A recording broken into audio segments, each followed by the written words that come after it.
Ma commune et moi.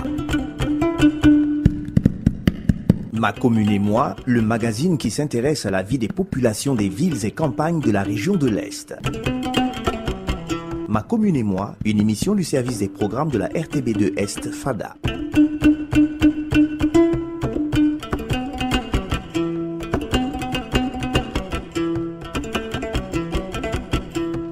Au Burkina Faso, la situation foncière en milieu rural se caractérise par de nombreux conflits dont les plus fréquents sont ceux qui opposent les agriculteurs aux éleveurs.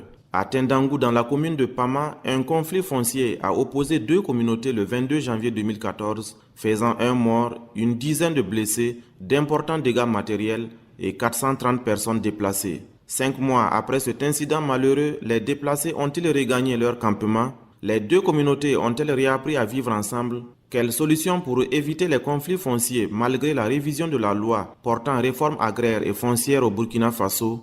Autant de questions qui seront abordées au cours de cette émission.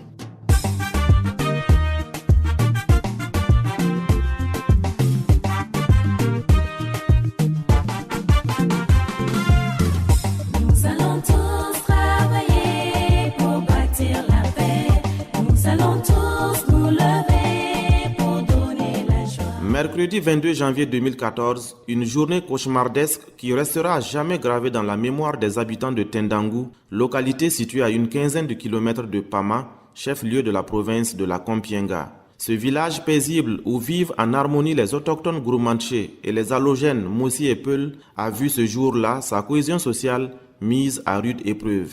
À l'origine de ce triste événement, une altercation entre un agriculteur et un éleveur suite à des dégâts dans un champ, suivi de coups et blessures volontaires et réciproques dans la nuit du 3 au 4 janvier 2014. Évacués tous les deux à l'hôpital, l'agriculteur Kaboré Suleiman, âgé de 33 ans, succombera à ses blessures le 22 janvier. Cette situation a entraîné, après l'inhumation du défunt, des représailles contre la communauté des éleveurs. Adjudant-chef-major Oumarou Zeba, commandant la brigade territoriale de gendarmerie de Pama. Nous nous sommes vu le devoir, quand l'affaire arrivait à notre niveau, d'aller assister d'abord à l'enterrement.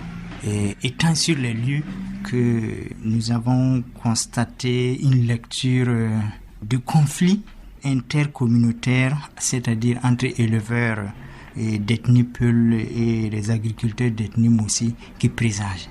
Et qu'est-ce qu'il fallait faire? Et immédiatement, nous avons exploité nos réseaux de renseignements qui sont implantés, puisque nous avons des agents de renseignement au sein de chaque communauté, où nous avons voulu confirmer d'abord ces attentes. Et nous avons vu que cela était vérifié.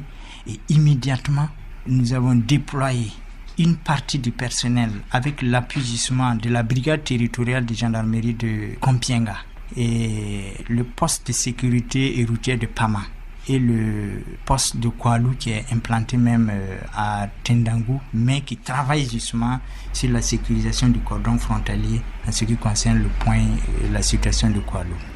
Sont venus et nous avons installé un cordon de sécurité à leur insu, puisqu'on était en ce moment, moi en tant que coordonnateur de la chose, j'étais toujours au cimetière avec les choses. Donc clandestinement, on a pu toucher rapidement la majorité de la communauté d'ethnie Peul éleveur du dit village et on a pu les amener à l'école primaire publique de Tendangou, à l'insu justement des choses. Et quand nous avons senti cela, j'ai rapidement rendu compte au chef hiérarchique et les autorités locales ont été saisies et informé également le procureur du Faso qui d'ailleurs était en mission de contrôle de travail puisque c'est lui le directeur de la police judiciaire. C'est trouvé qu'il était dans la localité dans le cadre du contrôle justement de nos activités. Et immédiatement, cette autorité judiciaire a eu même à intervenir pour ramener un peu les gens au calme. Mais contre toute attente, juste après l'inhumation, la jeunesse de cette communauté Moussi ont voulu se rendre justice. Chose que nous avons tenté de les faire comprendre même étant au cimetière.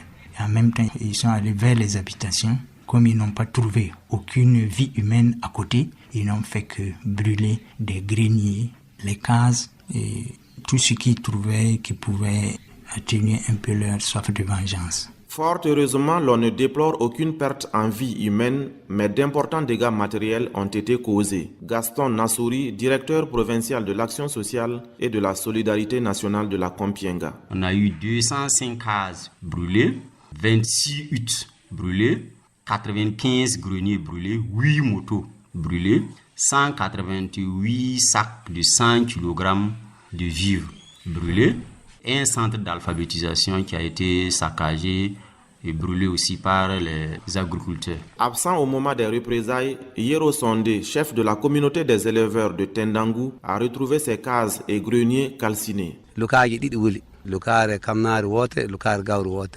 Mes 2 greniers qui contenaient l'un du maïs et l'autre du mil ont été brûlés.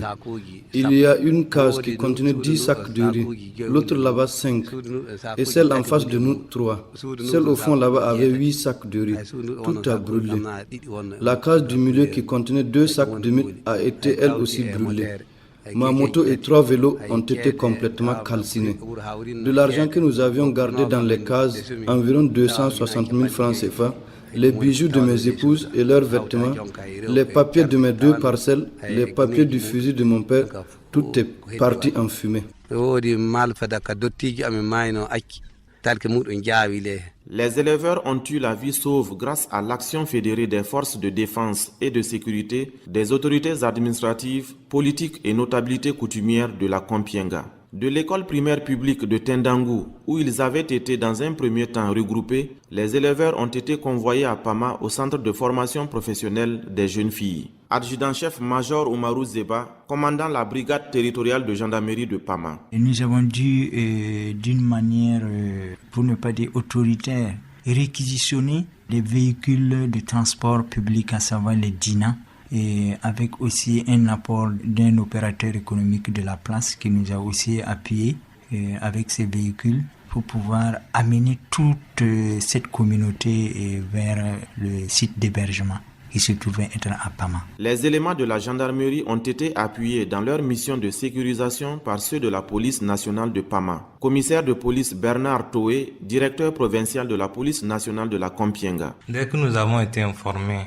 dans la matinée du 22 janvier 2014, nous avons déployé immédiatement des équipes sur le terrain qui étaient chargées d'une part de secourir et d'isoler les victimes, c'est-à-dire tous ceux qui ont été blessés et ceux également dont les maisons et biens ont été détruits ou incendiés.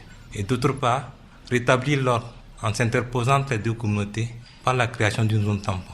Nous avons également effectué des rondes de sécurisation les jours de l'incident et les jours qui ont suivi.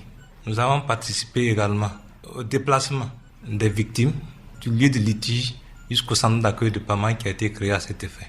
Et également, nous avons sécurisé ce centre durant tout le séjour de ces déplacés-là. Le recensement des déplacés effectué par les services de l'action sociale et de la solidarité nationale de la Kompienga montre que les femmes et les enfants ont été les plus affectés. Gaston Nassouri, directeur provincial de l'action sociale et de la solidarité nationale de la Kompienga. Sur le site, on avait au début 430 personnes. Mais avec le temps, comme il y avait des éleveurs, certains sont repartis pour s'occuper du bétail. Donc, au dernier recensement exhaustif, on avait 399 personnes sur le site, soit 264 enfants de 0 à 18 ans. Et 0 à 2 ans, on avait 47, 2 à 5 ans, 64, 5 à 17 ans, 163. Les femmes, on avait 105 femmes et les hommes, 30, soit un total de 399. Un comité de crise présidé par le haut-commissaire de la province de la Kompienga a été créé dès les premières heures du conflit pour faire face à l'urgence. Dr Vincent Batiene, médecin-chef du district sanitaire de Pama. Les enfants que nous avons pu consulter au jour d'aujourd'hui s'élèvent à environ 60. Depuis hier, il y a eu des cas que nous avons reçus au niveau du CMA. Nous avons hospitalisé 6 cas, évacué en tout cas une personne sur le CHR de Fada. Il s'agissait d'une fracture des 2 os de l'avant-bras. La plupart des pathologies, c'est vraiment des traumatismes. Les gens sont blessés à la main ou bien à la tête. Ensuite, il y a des cas de paludisme avec des diarrhées, vomissements. Il y a des cas de pneumopathie. Il y a des enfants qui toussent. À ce niveau aussi, ils ont eu vraiment des prises en charge. Tous ceux qui ont été consultés ont été pris en charge gratuitement. Afin d'atténuer les souffrances des déplacés, le Conseil national de secours d'urgence et de réhabilitation, CONASUR, a fait parvenir à Pama des vivres, du savon et du matériel de couchage. Le comité provincial de la Croix-Rouge de la Kompienga n'est pas resté en marge de la chaîne de solidarité. Son président, Albert Onadia. On est resté actif pour pouvoir prendre en charge les différentes familles, les conseiller en matière d'hygiène et assainissement, et éventuellement s'il y avait d'autres problèmes qu'on pouvait à notre niveau pouvoir les aider. Au niveau de le ravitaillement en eau, au niveau de la préparation même pour le repas. La préparation du repas a été assurée de façon bénévole par les femmes de la coordination provinciale des organisations féminines de la Kompienga. Bibata Sangli en est la présidente. Nous avons été contactés par la Croix-Rouge. Nous avons pris en charge leur restauration tout au long de leur séjour ici. Sur place, il y a l'action sociale et les autorités administratives et locales qui d'abord ont déposé des vivres là-bas. Et nous, les femmes, nous étions maintenant amenées à retrouver les ustensiles de cuisine pour pouvoir nous organiser et trouver à manger à ces déplacés. Ce que je retiens, c'est que lors de ces conflits, la femme a toujours été victime, les enfants. Parce que sur place, nous avons vu des femmes en courant, sont presque arrivées nues ici.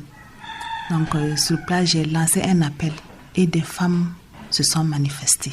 Nous avons eu beaucoup de tenues pour ces mamans, pour les enfants. Et quand elles sont arrivées, il y a certaines femmes qui étaient enceintes à terme. Nous avons même eu un bébé lors de leur séjour là-bas. C'était une joie certes pour nous, mais quelle sorte de joie? Une joie dans la peine. Parce qu'il fallait encore s'organiser pour voir comment est-ce que nous allons nous occuper de cette femme qui venait d'accoucher. C'est autant d'actions de prise en charge alimentaire, sanitaire et matérielle des personnes déplacées que la ministre des Droits humains et de la Promotion civique est venue saluer et témoigner la compassion du gouvernement à la population de Tendangou. Julie Prudence Nignan. Nous avons aujourd'hui constaté beaucoup de dégâts. C'est une situation que le gouvernement déplore parce que nous mettons tout en œuvre pour prôner la paix, la tolérance et puis le pardon. Et lorsqu'il y a des événements de ce genre, c'est vraiment déplorable. Et nous avons visité les sites et nous avons échangé avec la population. Nous avons saisi l'occasion pour passer des messages forts, des messages de pardon, des messages de tolérance, des messages de paix. Parce que vous savez qu'au Burkina, il y a plus de 60 ethnies qui vivent ensemble. Et qui dit ethnie, qui dit clan, on dit alors plusieurs cultures, plusieurs traditions, plusieurs pratiques.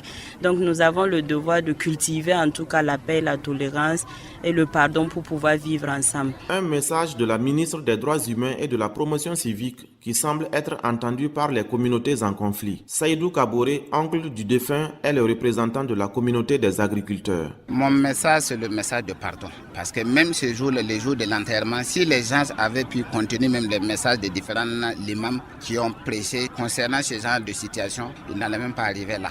Mais on a essayé de retenir les gens, c'était compliqué. Mais Dieu merci, il n'y a pas eu mort d'homme. Voilà. Sinon, nous, on n'en veut pas au peuple. On peut continuer à cohabiter ensemble. Le chef de la communauté des éleveurs de Tendangou regrette ce qui s'est passé et prône le dialogue et le pardon. Yero Sondé. Nous regrettons beaucoup ce qui s'est passé. Je ne souhaite plus revivre une telle situation.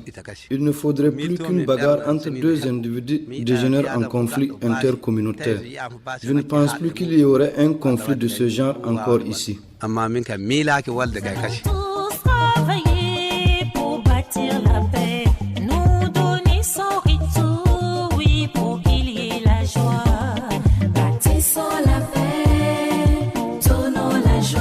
Passé les durs moments de la crise, les autorités administratives ont entrepris des actions de mise en confiance entre les communautés en conflit pour le retour des déplacés. Maxime Bouda, haut commissaire de la province de la Kompienga. Nous avons tenu régulièrement des réunions avec les représentants des deux communautés sur le terrain pour prôner l'apaisement, prôner la paix, prôner la tolérance, prôner le vivre ensemble parce que c'est capital. Et quand ce socle de paix est rompu, il faut effectivement mener des actions qui consistent à approcher ces leaders communautaires afin qu'un travail de fond puisse être fait pour essayer de renouer le contact. Bien sûr, il y avait une certaine méfiance pour que ces déplacés acceptent de repartir, parce que ces déplacés craignaient des représailles. Mais au fur et à mesure des rencontres, la confiance s'est établie et les uns les autres ont accepté de fumer le calumet de la paix. Swampa Frédéric Onadia, maire de la commune de Pama, vice-président du comité de crise. On a beaucoup sollicité Sa Majesté Fiemba, qui est le chef suprême de Kankangu, qui a usé de toutes ses capacités de mobilisation pour nous accompagner. Les conseillers, les CVD, chacun a joué sa partition dans ce sens-là. Ce qui est sûr, on a fait un dialogue à la famille royale, on a fait un dialogue à la mairie, on a fait un dialogue au Haut-Commissariat et au finish, on a fait des va-et-vient sur le terrain. Que ce soit côté Mossi, l'agriculteur, on est parti échanger avec eux sur leur base, on est parti échanger aussi avec la communauté des éleveurs aussi sur leur base et ensemble, on les a réunis tous à Pama, on a échangé et en dernier ressort, on est reparti à la base, à Tendango même. Là, on a réuni les deux communautés au CLAC et on a essayé de baliser tout et on a commencé la réinstallation. Les leaders communautaires ont fortement appuyé l'administration pour le retour de la paix. Le chef Lampougni de Tendangu. Aucune des deux communautés en conflit ne m'a informé de la situation. J'ai appelé néanmoins leurs principaux représentants et je leur ai dit que je ne voulais plus entendre parler de bagarre entre eux. Quel avantage tire-t-on dans un conflit? Absolument rien. Dans les mosquées comme dans les églises, les religieux ont prié pour la paix des cœurs. Pasteur Nundia Tandamba. On a vu qu'il y a un conflit dans la province et nous, on a prié. Et comme tous les vendredis, on prie pour le pays. Et donc, ce sujet de prière était inclus dans la prière. C'est pourquoi on a prié en demandant à Dieu d'apaiser les cœurs, ces deux parties. Des personnes ressources et fils de la province ont apporté par leur message et engagement une contribution positive pour la recherche de la paix. Pascal Tankwano, technicien supérieur d'élevage à la retraite. Pour avoir été départ pendant plus de 10 ans, c'est que dans ces conflits, il faut éviter de chercher à savoir qui a tort, qui a raison. Alors, moi, j'ai cherché d'abord à leur faire comprendre que la vie communautaire est meilleure à tout. La paix en famille, la paix dans la concession, dans le quartier, dans le village, c'est ça qui doit primer de tous les côtés. Quels que soient les mots qui nous tenaillent, cela passe si on a la paix. Mais sans la paix, bon, même les riches, dans vraiment la perturbation, dans l'angoisse, ils oublient les richesses. Et la richesse que le Burkina a, que la Kompienga a et que Pama a, c'est les hommes. Ces hommes qui sont de tous les horizons, mais qui doivent être des frères. C'est le langage en fait d'introduction que j'ai eu avec les différents groupes. Autorité administrative et politique, autorité religieuse et coutumière, travaillons dans la justice pour bâtir la paix, un peu plus d'amour pour donner la Grâce à l'implication des forces vives de la province et du gouvernement, les déplacés ont regagné leur campement à Tendangu. Des moyens conséquents ont été mobilisés à cet effet. Albert Onadia, président du comité provincial de la Croix-Rouge de la Kompienga. L'alerte a été donnée au niveau national et le niveau national aussi n'a pas tardé à répondre à notre sollicitation. Et c'est ainsi que le 21 février, nous avons reçu comme kit à NFI, donc les kits non-vivres, que nous avons reçu 225 couvertures, 375 nattes, 150 moustiquaires, 75 bâches, 75 kits de cuisine et les seaux en plastique, nous avons reçu 75, 225 boules de savon, les 7 d'hygiène, c'est-à-dire que pour les femmes, donc nous avons reçu 225 et puis les pains 450 pains. Et après ça, le 8 mars, nous avons reçu aussi 9 tonnes de mil, 2 tonnes de haricots, 1000 litres d'huile, 450 kg de sucre et 100 kg de sel qu'on a pu sur place les distribuer pour la prise en charge de 702 personnes. L'aide apportée par le gouvernement burkinabé a permis aux éleveurs de retrouver la confiance et surtout leur dignité. Yero Sondé, chef de la communauté des éleveurs de Tendangu. La Croix-Rouge nous a beaucoup aidés. Elle nous a offert des pagnes, des tentes pour nous abriter et suffisamment de nourriture. Nous avons reçu de l'huile, du mil, du riz. L'action sociale nous a aussi soutenus. Leur aide nous a vraiment soulagés. Sambo Diallo, qui a vu ses cases et greniers partir en fumée, a retrouvé aujourd'hui le sourire. Le gouvernement nous a beaucoup soutenus. Ils nous ont donné du haricot, du sucre, du sel et bien d'autres choses. Seul Dieu pourra les remercier. 5 mois après le conflit, le calme règne au campement de Tendangu. Adjudant-chef Major Oumarou Zeba, commandant la brigade territoriale de gendarmerie de Pama. La situation sécuritaire aujourd'hui au niveau de Tendangu, comme c'est devenu pour nous un foyer pour ne pas dire de tension, nous avons installé des trucs de patrouille permanents. Et tout le temps nous partons échanger d'abord avec les deux communautés et aussi assurons des patrouilles continues jusqu'à nos jours. Et l'un dans l'autre, vraiment, aujourd'hui, on peut dire quand même que ça va. La vie a repris son cours normal à Tendangu et les habitants ont hâte d'oublier ce qui s'est passé. Saïdou Kabore, porte-parole de la communauté des agriculteurs. 2 semaines à peine qu'on a eu le problème là. Il y a eu des pardons de part et d'autre. Les Mossis sont partis chez les Peuls sont venus chez les Mossis. Après ça, les Mossis même ont apporté leur soutien.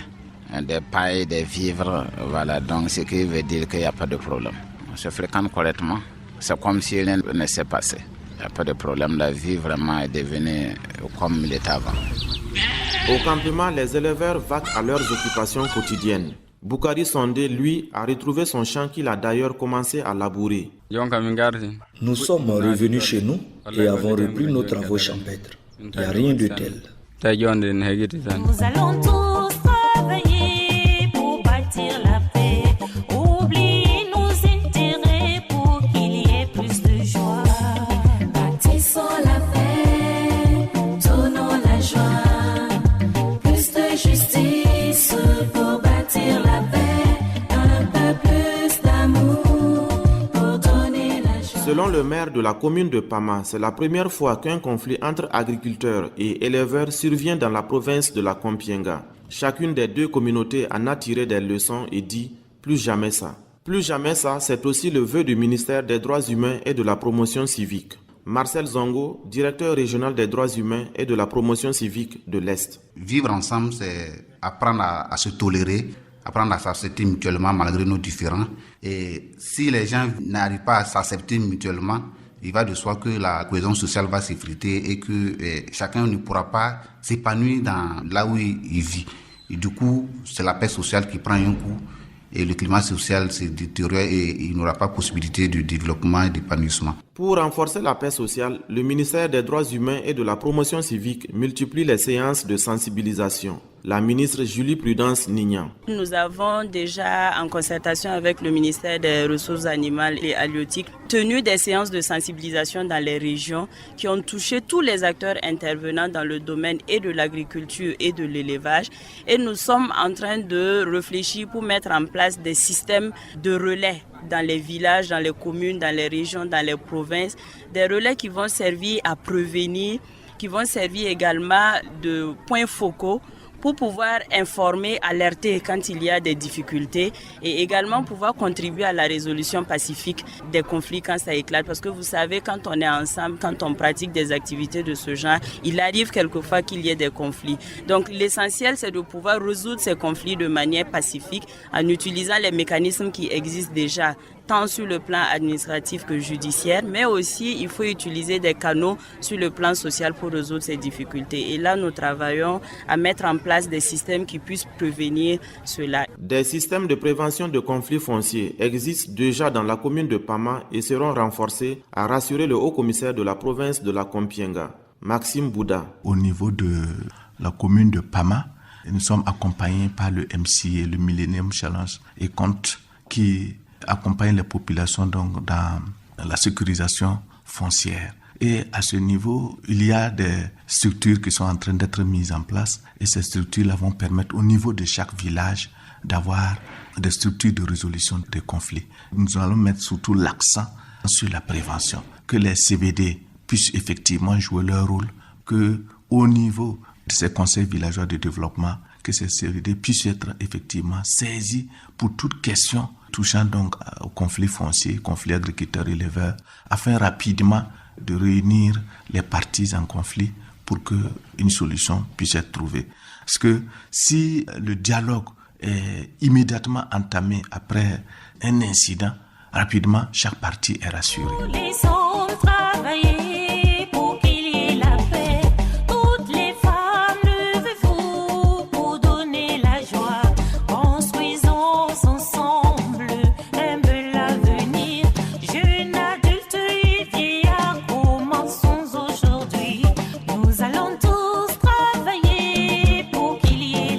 Pour éviter à l'avenir ce genre de conflit, il est nécessaire pour les différents acteurs de respecter les textes en la matière relatifs aux couloirs de transhumance, des pistes à bétail et des zones de pâture, et surtout à abandonner le pâturage nocturne, élément moteur qui a déclenché le conflit entre les agriculteurs et les éleveurs à Tendangou.